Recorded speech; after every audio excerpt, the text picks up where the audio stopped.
Hey there, thank you so much for being here. Guess what? It's time for spring stuff. Let's talk about colors, yarns, party of fives, more yarn. Let's get into it.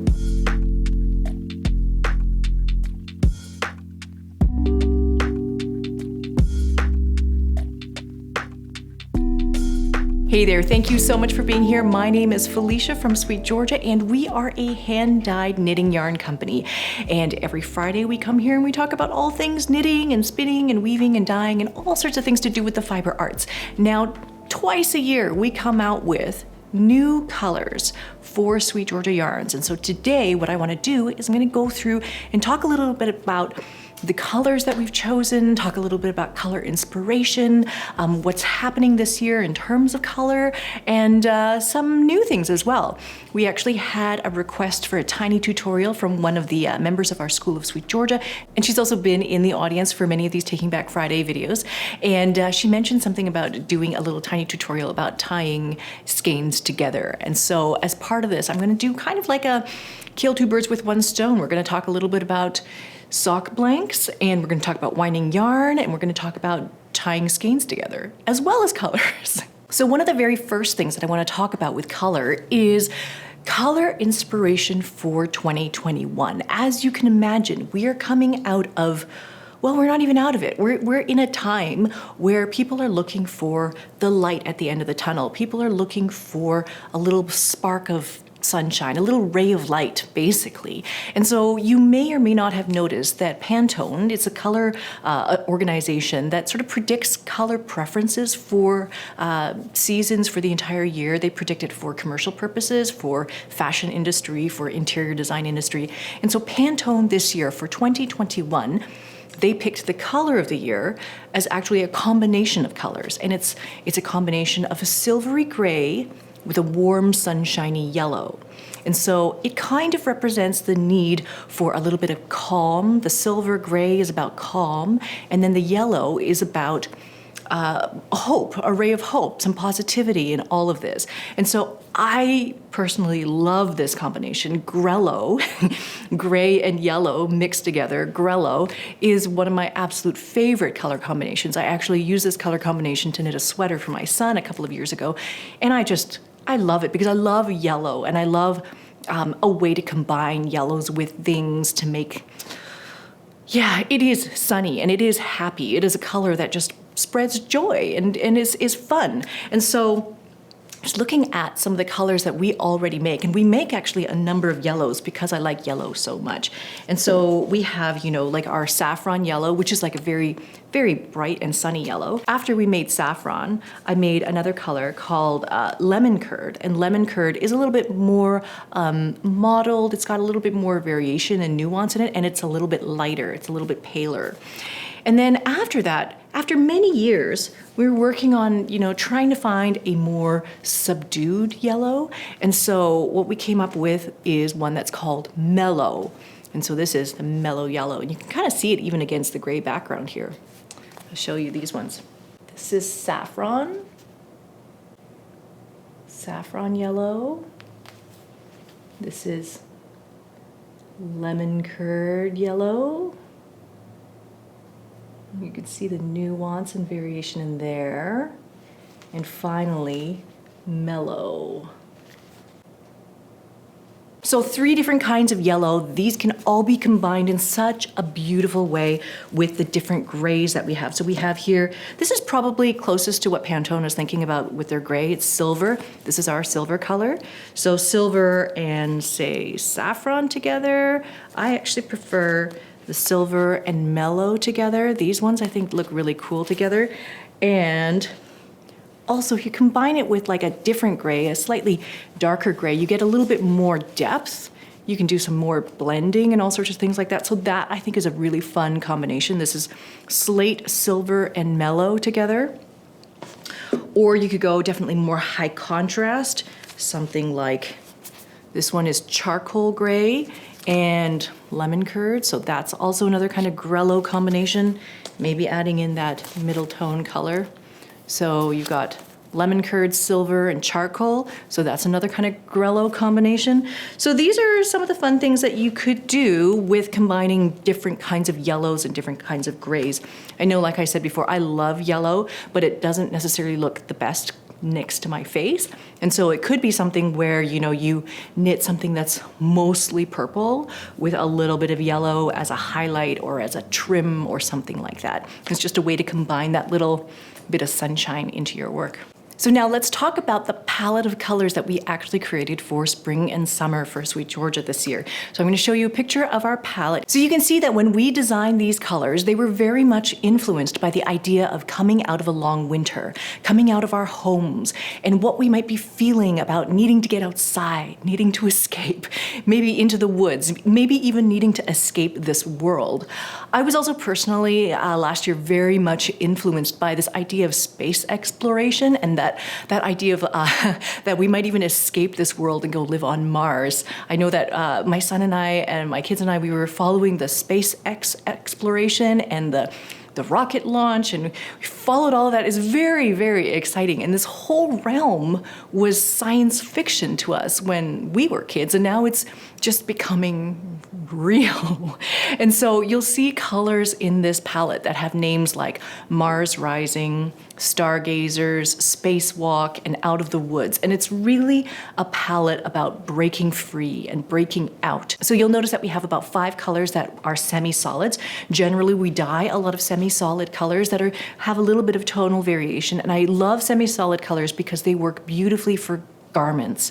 So you can use them for garments, you can use them for shawls, you can use them for color blocking, you can do stripes, you can do all sorts of things with semi-solids, and they just become a foundation of what we make. It's very classic. The other 5 colors are very, they might seem a little bit erratic. They're more of the color splash. We do a little bit of low water immersion with these kinds of dye colors to make it more erratic looking. And it is kind of like that feeling of movement. It's kinetic. It just feels like things are moving. And so these 2 different color palettes, they kind of can be intermixed together, and you could use like a semi-solid color with a splashy color. You could combine those 2, or you could just gradient all of your semi-solid colors, or you could gradient all of these color splash colors. You could fade them from one into the next. And so I have been looking on Ravelry at a bunch of different projects that I might be working on, and I noticed one that's called Color Dipped Arms, or Dipped Arms. And it's one where there's the sleeve is graduated from one to the next, and it's all sort of splashy colors. So that's something that I think that could be really fun to make with this particular kind of colorway. This season, as always, we have a couple of new Party of 5 sets. We found that our gradient sets are very popular, and so we have created new sets. One of them is inspired by gardens and berries, and so this one is called Bloom and Blossom, and I'll show you the colors and how they sort of fade together. This is basically 5 mini skeins that we just wrap them around this card so you can see how the colors progress here. But I'll also show you a picture of the actual Party of 5. This is called Bloom and Blossom. And then we made a second one that is more of a mellow fade from sort of the blues to lavender purplish. And so this is called Song and Lyrics. So also we have been loving sock blanks. So for many years we've been making single sock blanks, which are a single strand of Tough Love sock that has been knitted into a fabric and then dyed as a gradient. So you can see I have some examples of single sock blanks. So this is one of our single sock blanks. I'll just take it apart so you can see. This is one of our new colors, the color splashy colors. You can see this is super fun. So this is a single sock blank. So you can see there's one strand here, and we just pull that, and then that could be reknit into a shawl, could be knit into scarves, whatever you want to make from this. But it's very difficult to make this into something like a pair of identical socks. And so for this season, we decided to make something new, and that is a double sock blank. And so a double sock blank looks like this. So this is the double sock blank. It's all wrapped up into this tiny little cute little package. And I'm just gonna undo this package.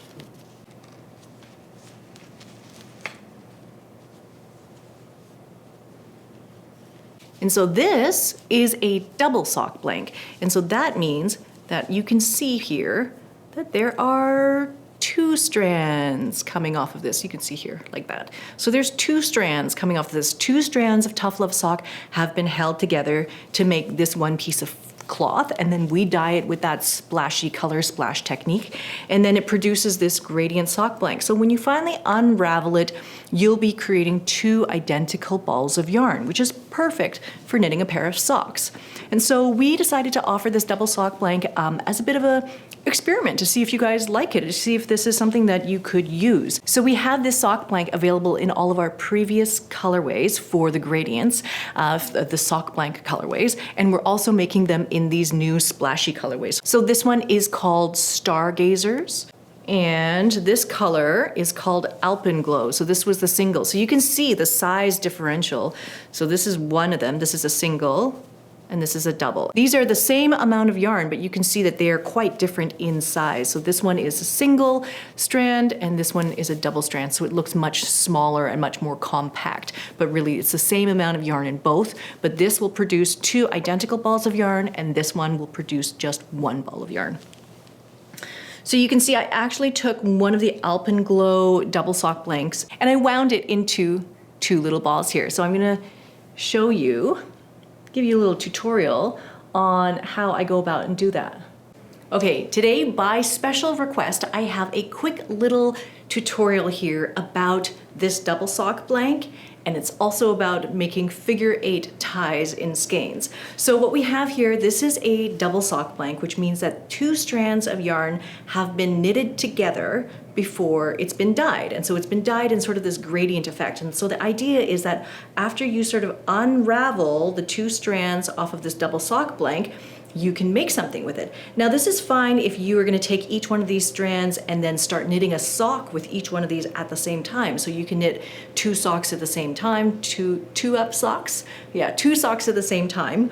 Or what you can do is what I'm going to do now is I am going to unravel this whole thing, make 2 separate skeins of yarn, and then with those 2 skeins, I'm going to wash them ahead of time. Then I'm going to put them back on the Swift, wind them into balls, and then I can use them separately. So I could theoretically knit 1 sock at a time.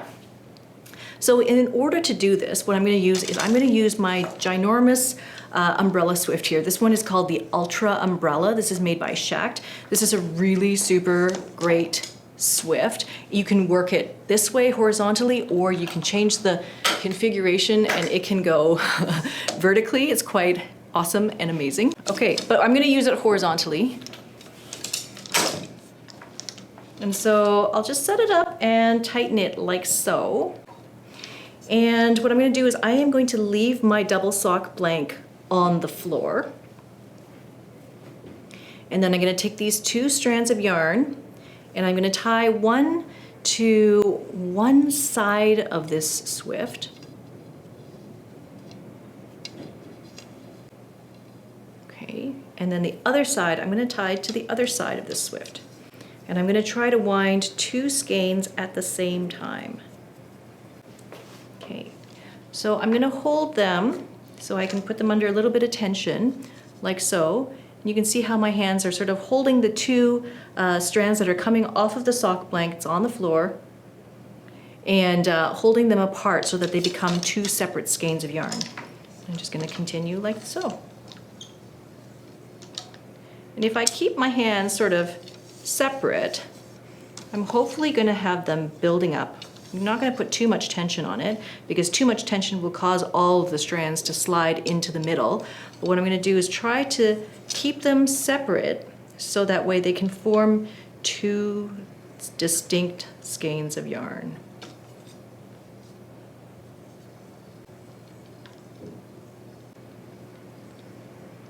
So what we want to make sure is that the 2 skeins are staying completely separate.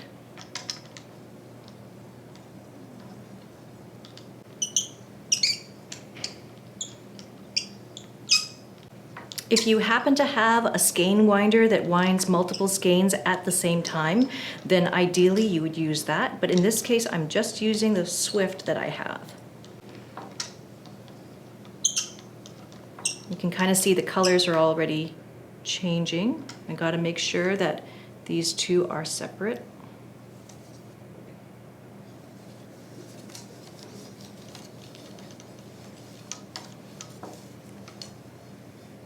Otherwise your two skeins will get tangled together.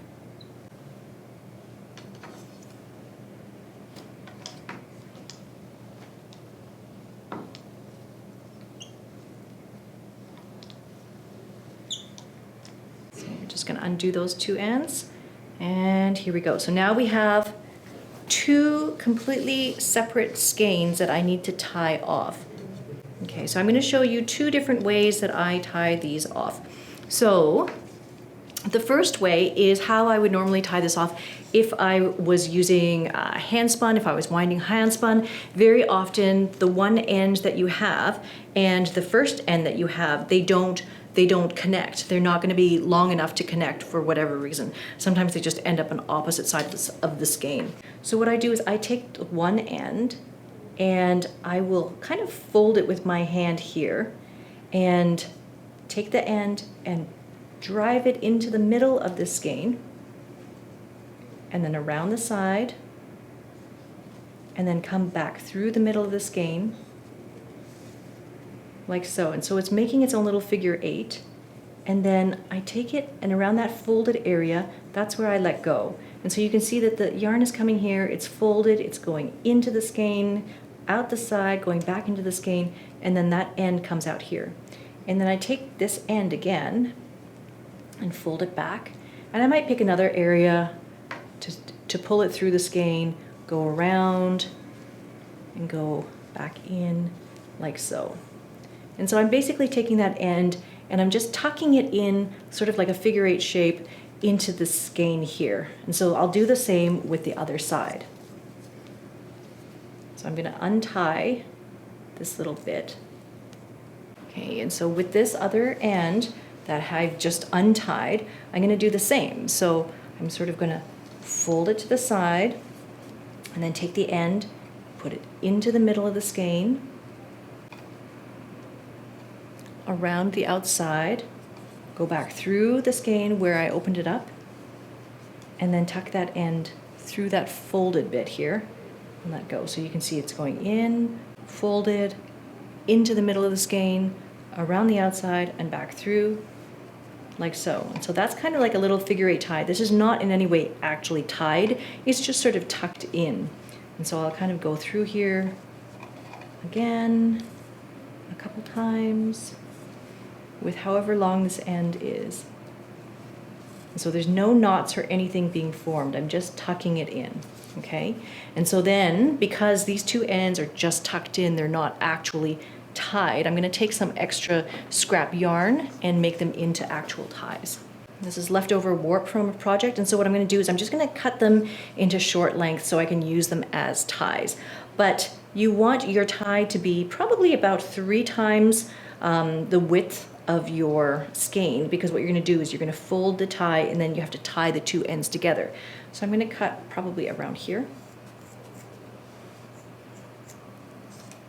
so that I have long enough ties. Okay, so this is kind of tucked in here, there's another one tucked in here, and so what I'm going to do is I'm going to find about the halfway point between those two, and then taking my skein, I'm going to take the end of my tie, tuck it into the middle, and then bring that end around the back. Then take that end and go back through the middle, like so. And so you can see that's how I make a figure 8 tie. It goes in, around the side, back in again, and then with these two ends, I'm going to tie them in an overhand knot. And so this is like a nice loose tie, lots of room inside, and this allows for water to flow through. If you were doing these kinds of figure 8 ties for dyeing yarn, this is what you would want to do. You'd want to have nice and open ties.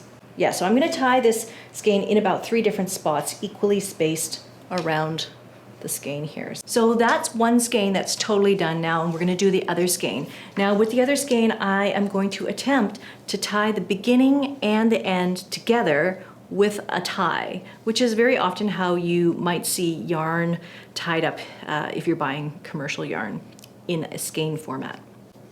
So I've taken apart that tie that was tied to the Swift itself. And so you can see these are my two ends. They're actually quite long, but I'm just gonna hold them together. And then with another tie that I have here, I'm gonna do the same thing on this side. This is one skein separate, and then this is the other skein. So we are going to take the tie, go around, and then take the two ends and sort of divide them in the middle.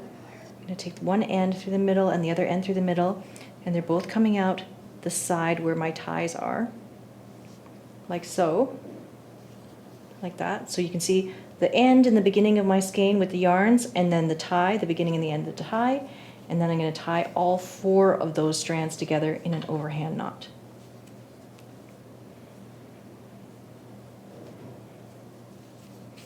Okay, like so. So now I know my skein is completely secure because I have the beginning and the end are here, and they're all tied with a figure 8 tie all together. But I'm gonna still do a couple of ties around the skein so that it's nice and secure. It's not gonna get tangled in the wash.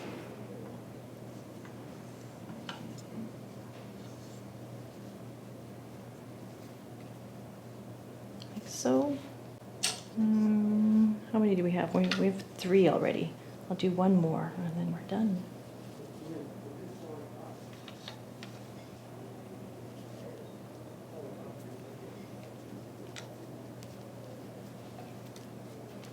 There.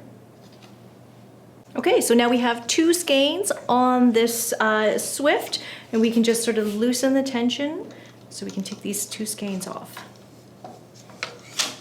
So you can see when they come off of a sock blank, they're all gonna be super crinkly.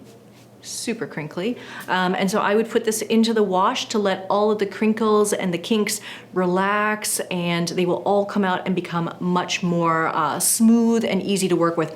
Then I can take this dried out skein, relaxed skein, put it back on the Swift, and then wind it with a ball winder into a ball, and then I can knit 2 identical socks from these skeins. So this is basically ready to go. Great. So now using a double sock blank, you now have 2 identical skeins of yarn that you can use to make socks or whatever you want to make out of these. So double sock blanks, super fun. I'm excited to see what you guys make with them. I know that I have one of them in the Lighthouse colorway that I have just now wound into skeins, wound into balls, and now I'm actually putting it on the loom to make a project where one of the balls of color is going to be in the warp and one is going to be in the weft, and we're going to see what happens with all of that when it comes out. So finally, we have this project which you may or may not know about, but it's called the Dream Lab, and it's where we've been testing and creating yarns that have been requested by our customers. And so we, for a while, we asked people about what their dream yarns were, and we tried to create yarn bases to sort of fulfill their ideas. And so BFL and Silk DK was one of the experimental yarns in the past couple of years, and it's become quite a favorite of ours. And so we keep adding more and more colorways to this yarn base.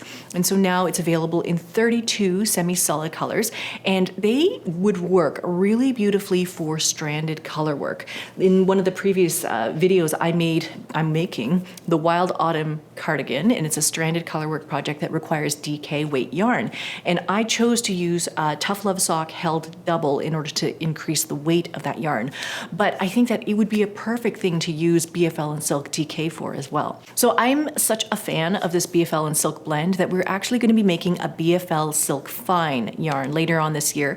And that's going to be the fingering weight version of the DK yarn. And so it's not available yet. It's not available for this season yet, but it will be for later on this year in autumn and winter. So if you're thinking about stranded colorwork projects that require fingering weight yarn, and you're looking for something that's a little bit toothy, a little bit woolly, something that's going to stick together, I think that this might fit the bill. So if you ever have an idea for a base yarn that you wish that we made but that we don't make yet, please feel free to reach out and ask us, or leave a comment, or send us a message. We are always open to new ideas and trying new blends. So that is it for today for the new colors. If you like this episode, please do hit the like button, and if you would like to see more of our videos every week, you can hit subscribe and ring the bell, and you'll get notified every time we release a new video, which is usually every Friday at 10 a.m. Pacific Standard Time.